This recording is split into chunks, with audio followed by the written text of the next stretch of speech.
Oh, oh my gosh. Oh, sorry, Jason. I'm sorry. Oh, I'm sorry. I know. I can't do that. The promise you made with God, right? Yes, and you should respect it. I respect it, babe, but it ain't easy. I mean, look at you. I mean, come on. Oh, no. Keep that open. We can't. We can talk. Talk? Yes. French. Oui. Oui? Oui. Hey friend, welcome to my channel, Crane Allude, where we talk about everything, and I'm Crane Allude. If you're not yet part of the friendship circle, make sure you like, subscribe, and join the friendship circle. If you're already part of the friendship circle, make sure you turn on the notification bell so you can always know when I have a new upload. Let's get into it. So I posted this post on my community tab for you to be aware of men who don't want to rush a relationship, but they want to rush sex. And many of you asked me to speak on this topic, and I got you. So I get a lot of women telling me, hey sis, I was talking to this guy, and yes, we already, you know, got intimate, etc. But he doesn't seem like he wants to move it along. He doesn't want a relationship. How do I get him to want a relationship, etc.? I get similar questions all the time, and my response is always the same. You can't get a guy to want to be in a relationship or want to move things along. You can't do that. Men by nature, if they can literally get the sex without making a commitment, they will. They will. That's just men in nature. Sex, and you can't wait 90 days and just go and have yourself a bunch of sex. But you ain't finna get no commitment. Okay. You're just not. That's not how we operate as men. Because the commitment, sex to us does not mean commitment. You got to understand that about us. Matter of fact, you give it to me too quick and you lessen your chance for commitment. It's how the male views it. If you give it to me this quick, this ain't your first time. So now you give this to everybody. Now this ain't really mine. This really doesn't have the value attached to it that she thinks it does. So since you don't have a value attached to it, neither should I. The best thing you can always do is leave that situation alone and start over. It may be hard. I understand. I'm a woman. I've made similar mistakes. So I can't sit up here and act like I don't understand the mental breakdown of it all in your head and how you may not want to go down that route. You may want to just stick it out. Maybe you're dealing with loneliness, or you're dealing with the emptiness that you're always trying to fill that void with men and with love, that you tolerate certain things, and it's okay because we all have been there. But what I want you to do is essentially find out the reasons why you seem to attract these men, or why these men never want to move forward with you. I know it sounds corny, and you probably heard this advice from many people before, but journaling and writing down exactly the traits that these men have in a book. And once they have the traits, say, but how did I, let me give you an example. If one of the traits the man has is every time he texts me, it's always late. Every time he wants to meet up, it's always late. Every conversation always somehow goes into a sexual stance. As you're reading those, you can have this self-reflection of, how do I promote this? How do I encourage him to do this? If it's every time he talks to me, it's late, ask yourself, am I responding every time he does text me? If the answer is yes, then you are encouraging him to continue to text you late. Unless you both work night shift, and you know that's when he's up, that's when you're up, then by all means, okay. But if it's not a night shift type situation and he doesn't work night shift, you don't work night shift, and y'all just up texting late and this is just his norm, sis, cut it out. Cut it out. If throughout the day he can't text you or talk to you, etc., then you have to see the pattern and be like, okay, there's something that's just fishy there. Also, him wanting to meet up really late. Are you allowing him to? Are you actually making that sacrifice and throwing away your sleep, your stuff that you have to do to meet up with him at these hours? You know, asking yourself those questions is saying, okay, I encourage this. And as far as every conversation leads to sex, there's always a sexual meme. There's always a sexual conversation. He just can't seem to control himself when we talk. There's always like the sexual jokes that go too far. Are you responding? Are you entertaining it? Are you making those jokes back? You know, once you have that answer, if it's no, no, no, then that's just, okay, I gotta let this go, because clearly he can't read the signs that this is not the type of woman I am. But if it's yes, yes, yes for everyone, then you gotta ask yourself, why do I entertain this? Why do I respond to him? Okay, maybe at nighttime I get very lonely and I want to be in a relationship so bad that I'm just happy with the first attention that I get. And sis, it's okay to be honest with yourself. In this channel, we try to check ourselves. Checking yourself, teaching yourself, especially if you can't afford therapy or you don't have parents to really talk to you this way. You have to teach yourself how to be your own therapist, in a sense, how to assess your life and understand why you make the decisions that you make. About 8 months ago, I met this guy at a friend's party. Well, I thought we hit it off, and when I feel like we're actually getting somewhere, he'll kind of like pull it back and be like, maybe we're taking it too fast. And I really do like him, but at the same time, I don't want to feel as if I'm wasting my time on foolishness. So here's what he said. Thinking of you, not sure if I can meet up later, something kind of came up. Okay, and then you replied, well, that sucks. I really wanted to see you. Does tomorrow night work better for you? Then he said, yeah, I've been dying to see you too. Tomorrow works, but I'm only free later, like around 10:30 p.m. That will work. Hopefully you don't cancel on me again, LOL. Oh, Nella, I don't think you understand. We are just friends with a little bit on top. Now, here's what he really means. First of all, believe a man when he tells you something, especially if he tells you the truth.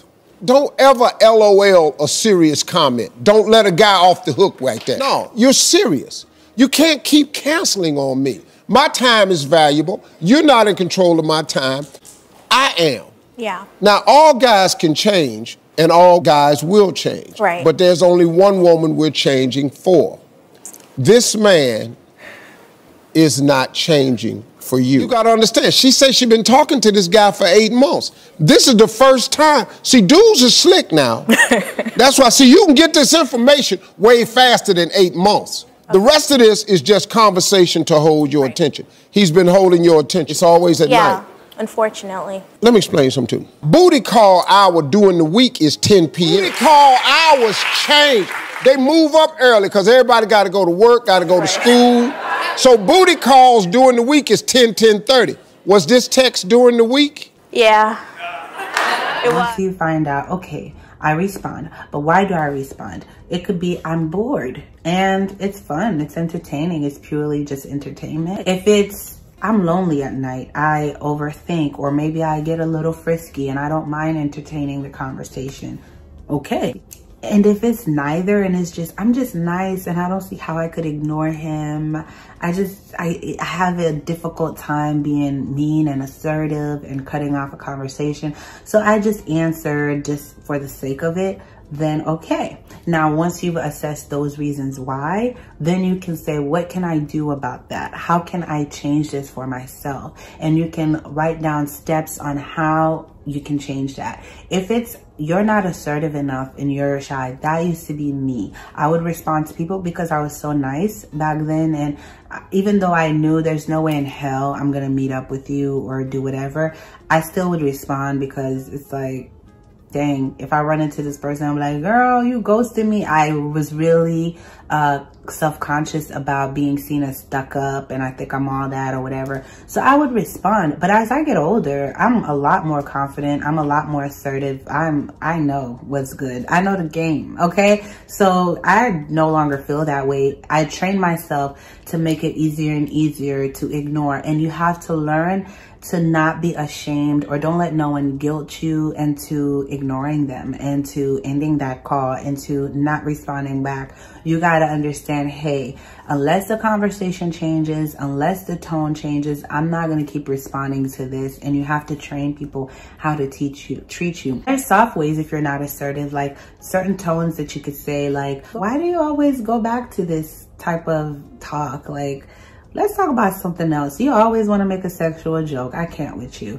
You know, and if he still can't get that, it's LOL, these whatever, make another joke. And you're like, you know what? I'm done. And don't respond. That's it.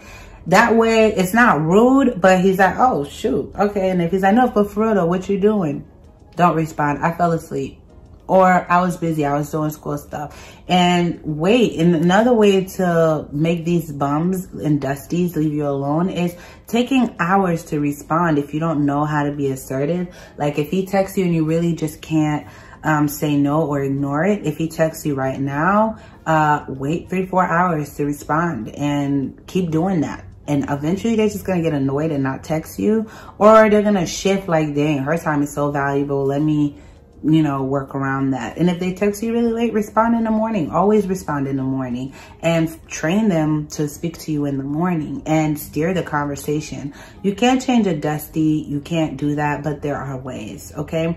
Now, if it goes deeper as, okay, there's loneliness that I feel, etc. It goes deeper than that. Then I need you to say, okay, where does this loneliness stem from? Describe the loneliness that you feel. Like, hey, I hate being home alone, not having no one here. I hate not talking to people. I hate not feeling validated or things like that. Then that's when you know, okay, this is what I have to work on. And then you can start to say, how am I going to work on this? Now, once you can admit to yourself there's a problem and you know what the problem is, it gets a lot easier to fix and tweak and know how to handle it. I know it's hard, but you have to do the self-assessment. It's not always just bashing the men and being like, sis, just do this. It can be a lot more complicated, and a lot of times go way deeper than just, you know, a simple response. And once you can admit to yourself this is what's wrong, you'd be surprised how you start to find the solution on what you can do. Like for me, if it's a boredom or thing, like have a schedule of things that you have to do. Make projects, create projects for yourself. Keep yourself busy. Find a good show you can binge watch, because while you're watching something so fun, so good, somebody call you, you get so annoyed, like, I just want to finish my show. While there's videos, hey, binge watch my videos. Watch them once, watch them twice, take notes. Whenever you get bored, watch other channels, femininity channels, comedy, sketches, documentaries, movies. There's just so much that you could do. Or have a spa day for your skin at night and know that, okay, I'm going to value sleep. I'm going to try to refresh my skin, etc. Give yourself things to do that keeps you active to where you're not thinking and being bored. Because I know during this pandemic, a lot of women have been bored and they've been returning to their exes. They've been texting their exes.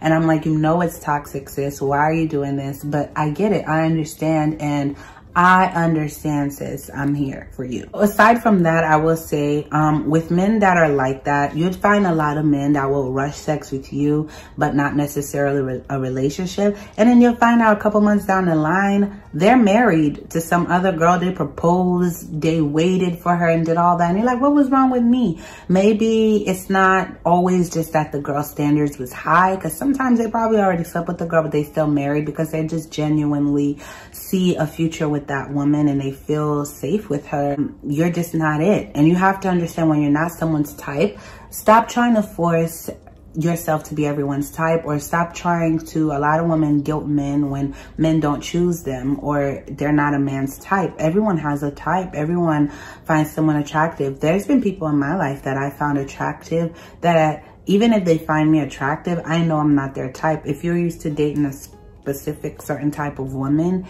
I'm not gonna like throw myself in a situation with you. If I know you've never dated a woman like me and I'm probably not your type, read the signs and move on to someone that's going to treat you right. That is your type. That's not just going to use you, because men don't discriminate. They will sleep with whoever they have to just to get off. That's the sad reality of it, okay? But when it comes down to marrying and settle down, they're a lot more all of a sudden analytical and put a lot more thought into it. So you have to be the same way, sis. You have to understand that, okay, I'm not just gonna, you know, give it all up, bear his children, give him wifey privileges, and I got no ring in return. I didn't walk down the aisle, and I'm sitting here, keep wondering what is wrong with me.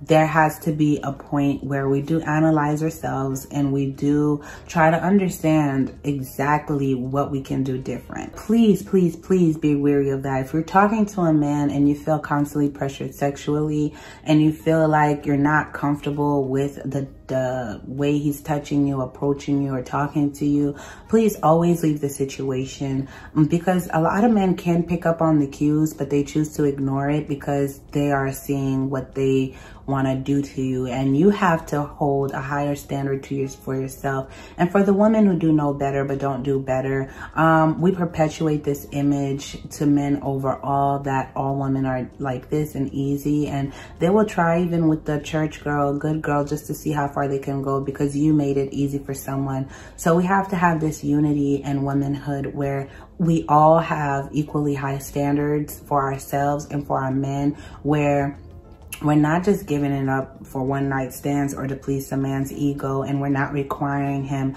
to have any sense of stability with us or wanting to go further with us or wanting to provide and protect for us. Like we're just always giving it up. We have to, especially, and I must say, I never make this channel racial, but especially in the African American and just the Black community, we have to learn to require more of our men and just, you know, stop requiring so little, you know, just require a lot more than what we are given.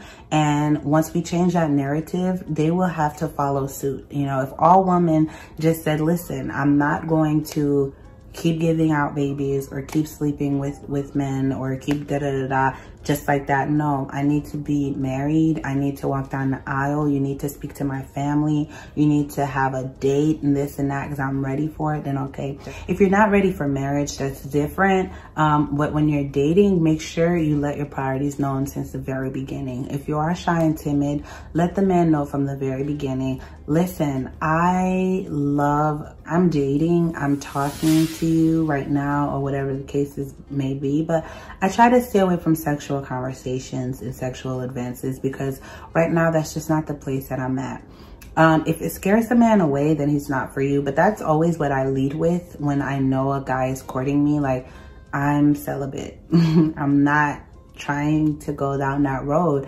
You have to be talking about marriage and where we're going to be in the future. And if that scares a guy and it scares him away, then he's not for you and he can lose you and you find somebody else. Do not be afraid to lose somebody because they can't measure up to your standards. That's the problem. You have to be okay with losing that person, having them lose you, because you're the catch, you're the prize.